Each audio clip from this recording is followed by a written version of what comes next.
नमस्कार दोस्तों, Om Shanti tuition centre के इस प्लेटफॉर्म पे आपका हार्दिक स्वागत है। जय श्री श्याम। कैसे आप सब? उम्मीद करते हैं आप सब अच्छे होंगे, स्वस्थ होंगे, तंदुरुस्त होंगे और आप अपने आने वाले सभी एग्जाम की तैयारी अच्छे तरीके से कर रहे होंगे। दोस्तों, आज फिर लेके आए आपके सामने हिस्ट्री का एक वर्ल्ड हिस्ट्री का एक टॉपिक जिसका नाम है फ्रांस की क्रांति।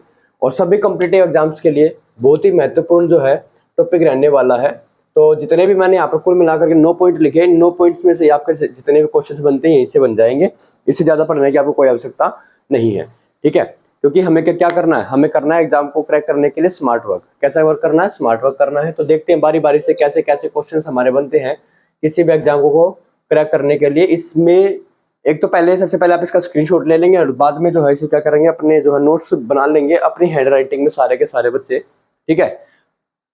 ताकि और नहीं तो बार बार मेरी वीडियो देख ले तो याद भी हो जाएंगे। चलो भाई, फ्रांस की क्रांति क्या थी? फ्रांस की क्रांति कब हुई?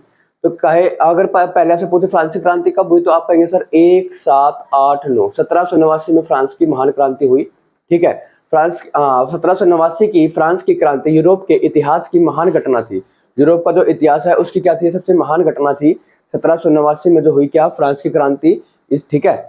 अब इसकी शुरुआत कब हुई तो आप कहेंगे सर सन पूछ ले तो 1789, डेट से पूछे तो 14 जुलाई 1789 को यह खूनी क्रांति हुई। अब खूनी क्रांति के नाम से किसको जाना जाता है? खूनी क्रांति के नाम से जाना जाता है भाई फ्रांस की क्रांति को। खूनी क्रांति के नाम से किसको जाना जाता है? फ्रांस की क्रांति को जाना जाता है, ठीक है? आगे, अब लुई 16 को क्या दे दी गई? फांसी दे दी गई। जो लुई 16 था उसको क्या कर दिया? फांसी दे दी गई। और इसी दिन 14 जुलाई को फ्रांस का राष्ट्रीय दिवस मनाया जाता है। अब अगर आपसे पूछ ले कि फ्रांस का राष्ट्रीय दिवस कब मनाया जाता है? फ्रांस का राष्ट्रीय दिवस कब मनाया जाता है तो आप कहेंगे सर 14 जुलाई को मनाया जाता है। कब मनाया जाता है? 14 जुलाई को। जिस दिन क्रांति की शुरुआत हुई थी उसी दिन से जो है फ्रांस की क्रांति के फ्रांस का क्या बनाया जाने लगा सर? राष्ट्रीय दिवस मनाया जाने लगा, ठीक है? अच्छा जी, अगला, फ्रांस की क्रांति का नारा क्या था? तो आप कहेंगे सर इस क्रांति का नारा था स्वतंत्रता, समानता और बंधुत्व। स्वतंत्रता, समानता और बंधुत्व, ये क्या था? इस क्रांति का नारा था। तो आपसे अगर कोई पूछ ले कि फ्रांस की क्रांति का क्या नारा था तो आप बताएंगे सर फ्रांस की क्रांति का नारा था स्वतंत्रता, समानता एवं बंधुत्व। स्वतंत्रता, समानता एवं बंधुत्व। एक मिनट भाई, क्या नारा था भाई? तो आप कहेंगे सर फ्रांस की क्रांति का नारा था स्वतंत्रता, समानता एवं बंधुत्व। अगला, अब 27 अगस्त 1789 को नागरिकों को जन्मजात मौलिक अधिकारों की घोषणा हुई, ठीक है? अब 27 अगस्त को 1789 को तो क्रांति स्टार्ट हो गई जुलाई में, और अगले ही महीने 27 अगस्त को क्या हुआ? 27 अगस्त को 1789 को नागरिकों के जन्मजात मौलिक अधिकारों की हुई घोषणा हो गई।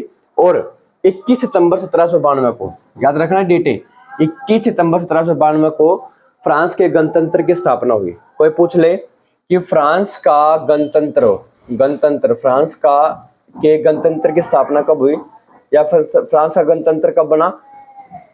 तो आप कहेंगे सर 1789 में बना। 1792 में बना। 1792 में 21 सितंबर 1792। अब गणतंत्र अलग होगा तो इसका मतलब क्या है? इनका संविधान बन गया, ठीक, कॉन्स्टिट्यूशन बन गया। तो यहाँ पर कहेंगे 21 सितंबर 1792 को गणतंत्र की क्या हो गई? स्थापना हुई। अगला, 1795 में फ्रांस में कॉन्वेंशन ने नए संविधान का स्वीकृति प्रदान कर दिया। अब जैसे इनका गणतंत्र की स्थापना हो गई इसके 21 सितंबर 1792 का में, अगर फ्रांस का क्या बन गया भाई? फ्रांस का गणतंत्र बन गया तो इसका मतलब क्या? इनका संविधान भी बन गया। और संविधान की क्या मिल गई इनको?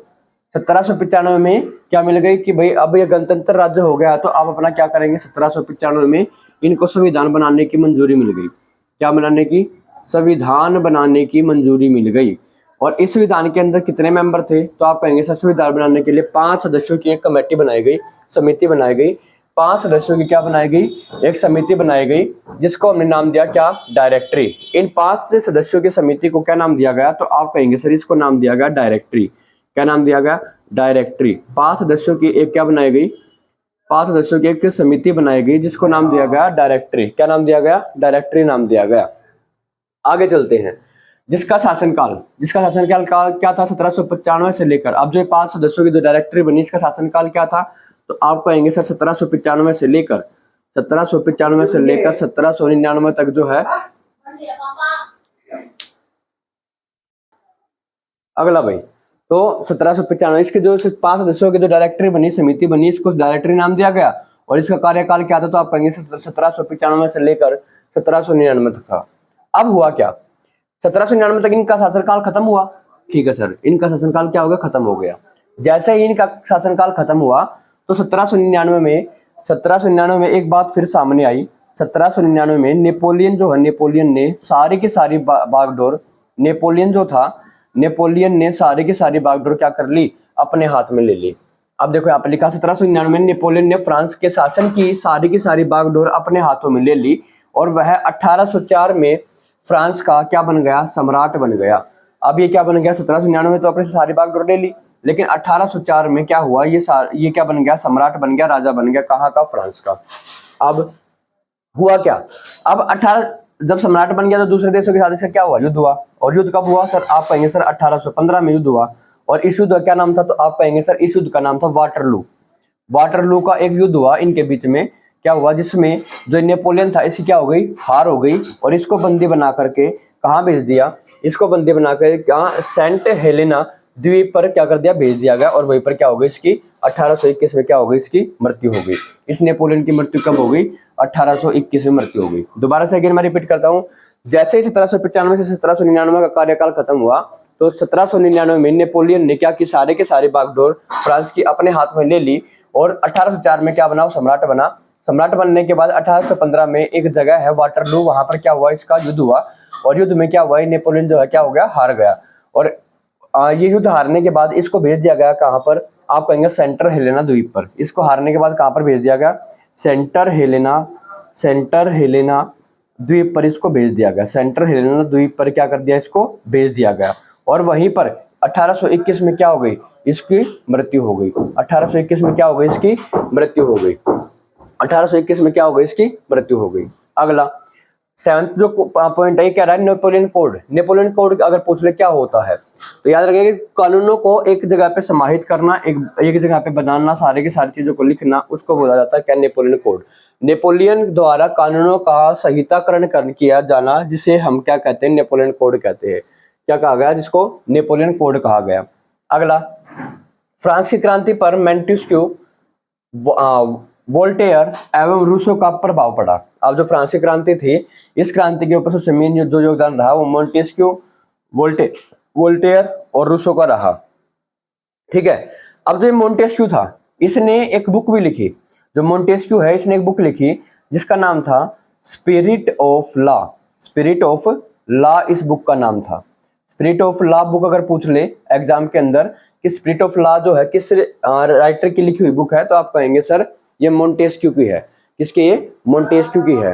अगला, और अगर पूछ ले एक बुक लिखी किसने, रूसो ने, तो रूसो ने कौन सी बुक लिखी, रूसो की बुक का नाम अगर आपसे पूछ ले तो आप बताएंगे सर रूसो के द्वारा भी इसी जो है क्रांति के तहत एक बुक लिखी गई। इसी क्रांति के बीच में क्या लिखी गई, बुक लिखी गई, तो उसका नाम था क्या, सोशल कॉन्ट्रैक्ट। क्या नाम था, social contract. Social contract book किसने लिखी, तो आप कहेंगे सर रूसो ने लिखी। सोशल कॉन्ट्रैक्ट जो बुक है वो किसने लिखी, तो आप कहेंगे सर रूसो के द्वारा लिखी गई। अगर आपसे कोई पूछे स्पिरिट ऑफ लॉ किसके द्वारा लिखी गई, तो आप कहेंगे मोंटेस्क्यू के द्वारा लिखी गई। आई होप आपको ये सारी बातें जो है समझ में आ गई होगी। यही था बस खाली यही जो मेन पॉइंट आपको पढ़ के जानने हैं एग्जाम के पॉइंट ऑफ व्यू से। यही सारे के सारे पॉइंट डायरेक्ट यहीं से क्वेश्चन पूछ जाता है। फ्रांस की क्रांति कब हुई, अगर सन पूछे तो 1789 और डेट पूछे तो 14 जुलाई 1789 में। ठीक है, अच्छा फ्रांस का जो है राष्ट्रीय दिवस कब मनाया जाता है, तो आप बताएंगे सर जिस दिन इनका जो है क्रांति हुई 14 जुलाई 1789 को, उसी दिन जो है क्या मनाया जाता है, 14 जुलाई को ही हर साल एवरी ईयर क्या बनाया जाता है, इनका नेशनल डे बनाया जाता है। खूनी क्रांति के नाम से किस क्रांति को जाना जाता है, सर फ्रांसीसी क्रांति को खूनी क्रांति के नाम से जाना जाता है। ठीक है, आगे चलते हैं, एक दो क्वेश्चन और देख लेते हैं। सेंट हेलेना द्वीप पर किसको भेजा गया, तो नेपोलियन को भेजा गया। क्यों, क्योंकि सर ये युद्ध में हार गया था, इसको बंदी बना करके वहां पे भेज दिया। 1821 में क्या हुई, नेपोलियन की मृत्यु हो गई। अच्छा जी, उसके बाद जो है मोंटेस्क्यू जो बुक है वो किसके द्वारा लिखी गई, तो आप कहेंगे सॉरी मोंटेस्क्यू ने कौन सी बुक लिखी, तो स्पिरिट ऑफ लॉ जो है मोंटेस्क्यू द्वारा लिखी गई। एंड हमारे जो ये है रूसो के द्वारा कौन सी बुक लिखी, सोशल कॉन्ट्रैक्ट जो है किसके द्वारा लिखी गई थी, रूसो के द्वारा लिखी गई थी।